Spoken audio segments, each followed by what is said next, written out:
musik. Person. Nah, ya. Ya. Eh, Pertanyaan saya tentang kata hipostasis, Pak.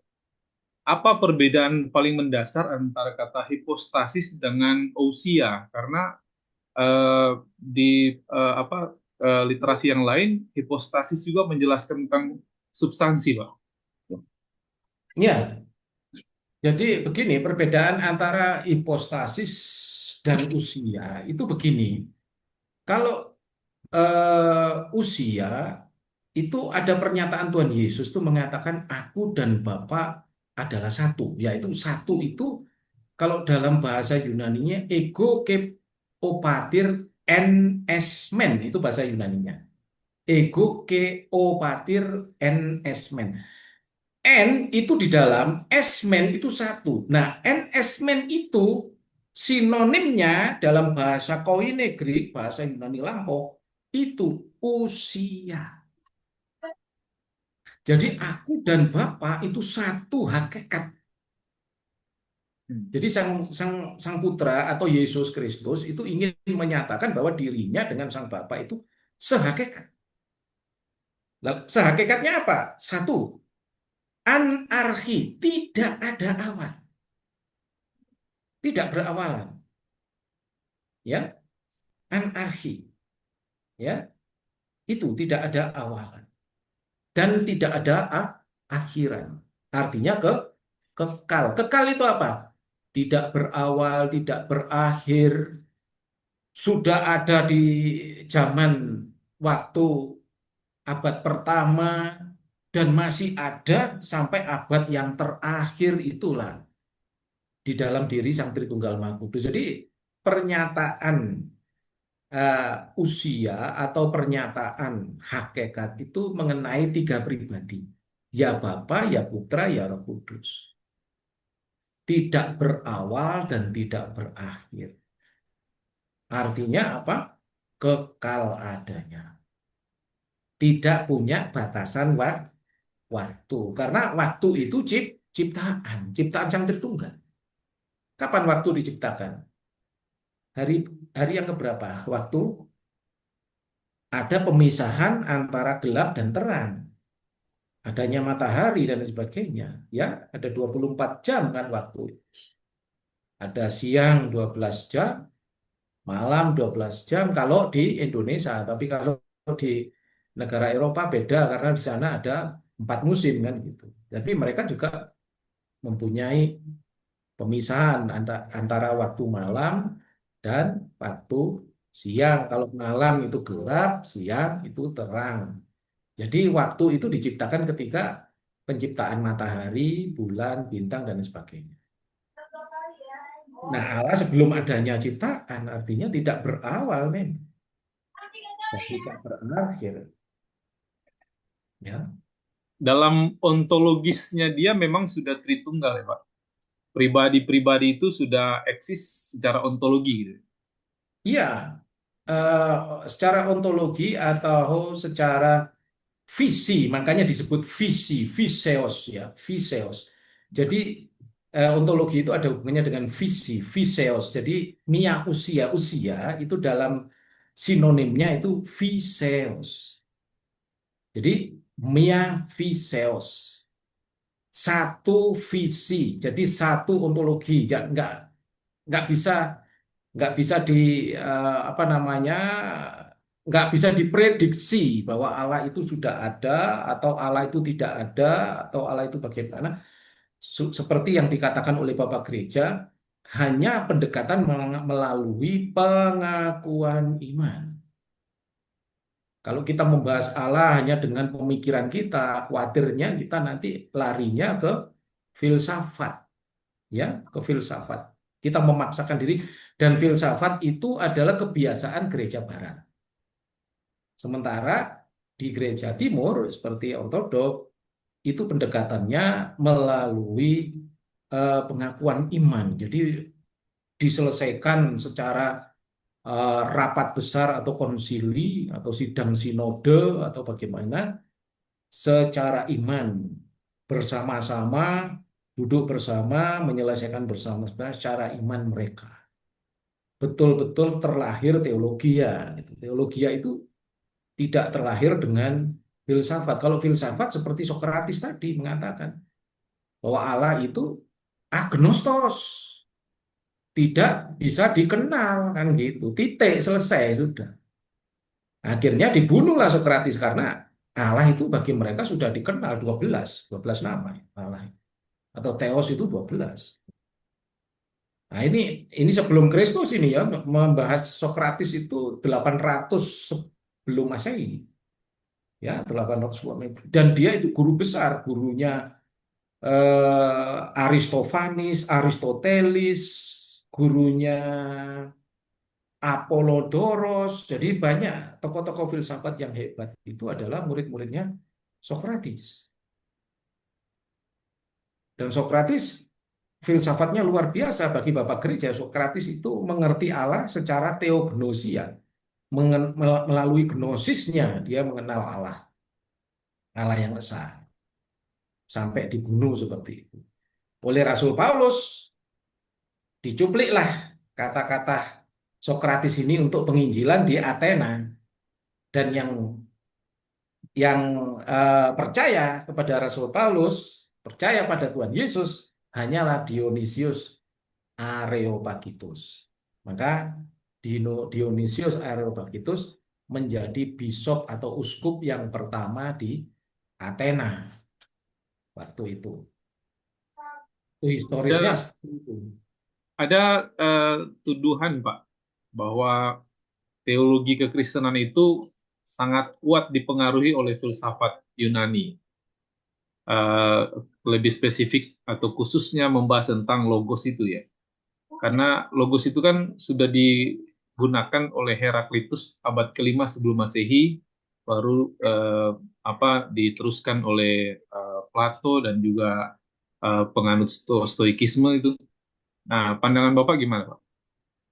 Ya, memang filsafat dengan teologi ya tidak bisa dipisahkan begitu saja. Jadi ada filsafat yang mentah-mentah yang nggak bisa masuk teologi. Tapi ada filsafat yang bisa masuk teologi. Karena begini, untuk menjelaskan teologi ya kan dibutuhkan budaya setempat. Mengingat di masa itu, di abad 1, 2, 3, dan 4, bahasa Yunani adalah bahasa internasional di zaman. Bahkan Tuhan Yesus sendiri juga menggunakan bahasa Yunani ketika mengobrol dengan perempuan Syro-Fenisia. Karena perempuan Syro-Fenisia orang Yunani yang mempunyai 5 suami itu ya. Nah, makanya ada beberapa kata-kata yang filsafat yang bisa digunakan untuk teologi, ya, membantu teologi ya, seperti logos. Karena memang susah kalau kita mencari anak Allah itu siapa, itu kan susah. Anak itu, kata anak itu pasti dilahirkan.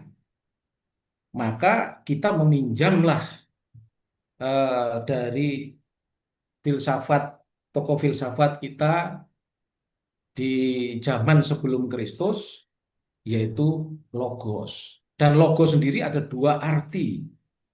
Logos selain itu gnosis atau selain pengetahuan, tapi logos itu juga firman.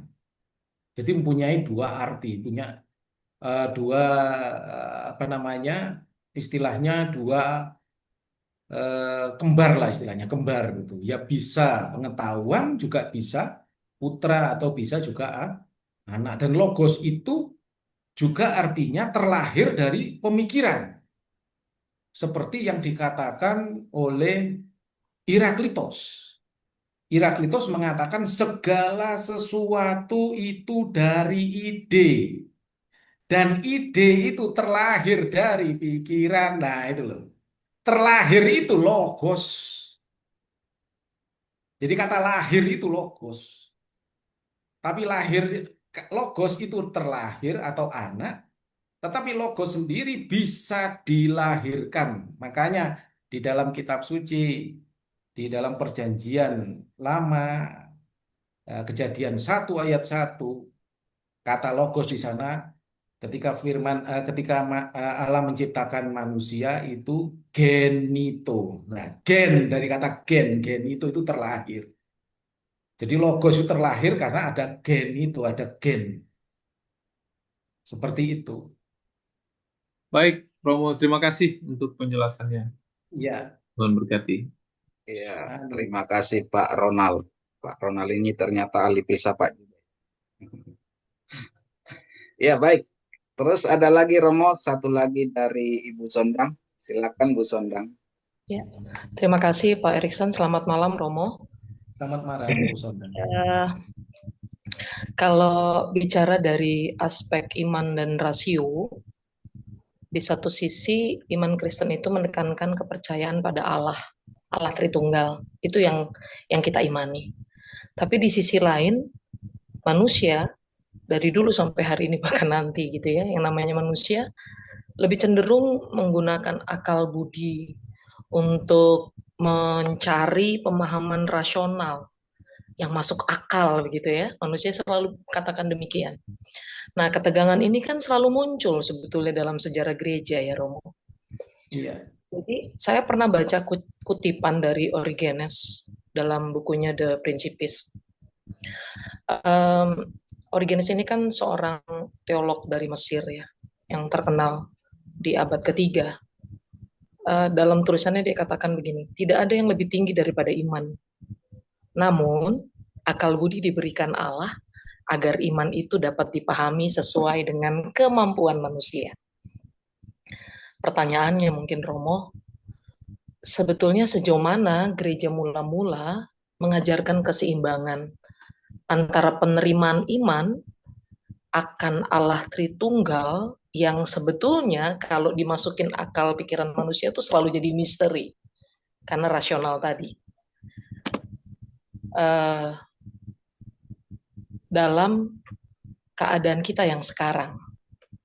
Nah, ini mungkin mohon penjelasannya, Romo. Terima kasih. Saya Sekali lagi, kembali. kalau Ibu Sondan, terima kasih untuk memberikan satu masukan pada saya, di mana ini dulu hampir kita selesai eklesiologi yang kita bahas. Sebenarnya ini kan dasar ya, untuk triadologi ini dasar. Dan yang sudah saya ajarkan sama Mas Eri itu sudah masuk ke tahap akhir, yaitu eklesiologia. Dan setelah eklesiologia kita akan membahas antropologia. Itu yang terakhir. Dan di antropologia ini yang akan kita bahas adalah pendapatnya Origenes. Oh, Bertepatan sekali. Karena begini, Origenes menerima semua apa yang diajarkan oleh Bapak Gereja ini. Dan ini adalah pengajaran dari Origenes juga. Tentang triadologia, oke, angelologia, oke, pneumatologia, oke, kristologia, oke, semua oke. Cuma satu yang makanya Origenes ini ditolak oleh gereja menjadi orang suci. Masalahnya apa? Karena Origenes mengajarkan bahwa manusia itu trikotomia. Nah, ini yang perlu saya jelaskan. Nah, Origenes mengambil dari mana? Dari pendapatnya Rasul Paulus di 1 Tesalonika yang pasal terakhir itu. Ya, yang mengatakan bahwa aku menyambutmu dengan tubuh, jiwa, dan rohku. Nah, kata tubuh, jiwa, dan rohku ya di 1 Tesalonika nanti lihat itu ya. Sebenarnya manusia itu bukan trikotomia tapi dikotomia. Manusia itu hanya dua, terdiri dari dua, yaitu secara tubuh dan secara jiwa yang sinonimnya dalam tanda kutip roh atau R-nya kecil ya, roh itu roh. R-nya kecil. Nah, ditambahi oleh Origenes satu, yaitu akal budi atau nous. Makanya di dalam terjemahan lama kitab suci di bahasa Koine Negeri, ego sehero, kan ini nih Rasul Paulus, sehero, saya bahagia menerimamu. Isto sarmu, jadi di dalam tubuhku, Jiwaku atau rohku atau di dalam pneumamu ditambahi satu, kenusmu, akal budi. Nah, gitu. Jadi manusia ada tiga, bahwa tubuh, jiwa, dan roh. Lah, ini ada jiwa. Padahal jiwa sama roh itu sinonim. Sama. Sinonim. Nah, oleh Origenis dibedakan jiwa sama roh itu. Di dalam kitab suci, baik perjanjian lama, perjanjian baru, ketika iblis mencobai si Ayub, Tuhan mengatakan jangan utik-utik rohnya. Sementara waktu Kain mau membunuh si Habil, Tuhan mengatakan jiwanya berteriak kepadaku atau darahnya berteriak kepadaku. Jadi jiwa sama roh itu sebenarnya sinonim. Tapi oleh Origenis, tubuh, jiwa, dan roh. Karena roh bagi Origenis itu akal, budi. Itu loh masalahnya. Yaitu ada kerancuan di situ, sehingga Origenis dikatakan hanya sebagai tokoh teologis, tetapi bukan orang suci. Bukan Bapak Gereja. Dikeluarkan dari Bapak Gereja. Dalam triadologianya oke, sama. Sama dengan Agius Athanasius, sama dengan Yohanes Chrysostomos, dan lain sebagainya. Nah, kembali lagi mengenai perspektif kita, bagaimana manusia sekarang kok lebih banyak jatuh ke akal budi daripada iman, ya jelas sekali karena kerancuan yang diciptakan oleh Origenis sampai hari ini di gereja sendiri banyak kaum Origenis, bahkan di Ortodoks sendiri ada sahabat saya yang sudah tingkat uskup masih percaya akan Origenisme, bahwa manusia itu terdiri dari tubuh, jiwa, dan roh. Padahal tubuh dan jiwa sinonim dengan roh. Lalu akal budi itu dari mana? Akal budi itu ya ada di dalam roh. Nah, akal budi itu bagaimana? Akal budi itu bisa orang yang mempunyai karakteristik, misalnya mempunyai talenta. Talenta di mana kalau bukan dari roh? Apa ada di tangan kita talenta? Nggak bisa kan? Satu contoh, orang bisa membuat gedung yang hebat, yang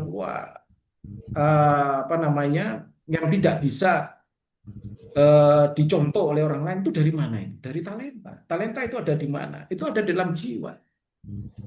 Ada dalam akal budi. Jadi akal budi dan jiwa itu satu kesatuan. Nah, makanya di abad modern ini akal budi sama jiwa dikaburkan, sehingga akhirnya banyak orang-orang yang mencintai akan akal budi daripada ke rohani. Padahal di abad awal-awal mula bahwa teologia itu adalah ilmu segala ilmu. Tapi sekarang teologia dianggap sebagai orang buangan, wis jadi pendeta sing senengane teologi. Banyak orang yang mencintai sains sekarang, ke elektronik, ke informatika, itu yang dikejar. Padahal ilmu dari segala ilmu sebenarnya teologi ya. Mengapa saya katakan ilmu dari segala ilmu teologi ya? Kalau Allah tidak mengizinkan, nggak akan ada dunia ini. Tapi Allah kan mengizinkan. Masalahnya. Tetapi ketika orang sudah kemasukan banyak dengan ilmu, penuh pikirannya dengan ilmu, sudah nggak bisa membedakan mana Allah, mana ciptaan, nggak bisa. Ketika saya di Yunani pernah ketemu dengan orang ateis. Saya masuk supir taksi itu orang ateis. Saya ditanya, Romo, Allah itu warnanya apa? Allah itu warnanya apa? Bukan merah, bukan hijau, bukan kuning, bukan putih, saya jawab gitu. Loh, berarti abstrak. Ya terserah kamu. Kemudian dia mengatakan, lebih hebat manusia daripada Allah. Loh, kok bisa? Loh, manusia bisa menciptakan utik-utik DNA katanya. DNA itu diutik-utik, ayam itu telur ayam dikasih DNA diutik-utik itu Kalau induknya itu adalah induk ayam Jawa, yang telur yang diudik DNA-nya bisa keluar menjadi ayam Bangkok, bisa menjadi ayam ayam kampung atau ayam apalah macam-macam. Hmm. Akhirnya jawab, lah kamu aja manusia utik-utik DNA aja kamu kok bangga. Yang menciptakan DNA itu loh yang harus dibanggakan. Marah dia, saya disuruh keluar dari taksi. Saya bayar, uang saya dibuang. Saya akhirnya mengucapkan syukur, terima kasih Tuhan saya nggak bayar taksi. Jadi orang zaman sekarang itu yang diutik-utik DNA, tapi tidak mengerti bahwa DNA itu yang menciptakan ya Allah. Kalau hanya mengutik-utik DNA ya mudah lah itu. Tapi bagaimana DNA ada? Itu kan mereka nggak sampai berpikir ke sana. Itu permasalahannya Bu Sondang saat ini itu. Jadi antara akal budi dan iman sebenarnya itu satu. Ya.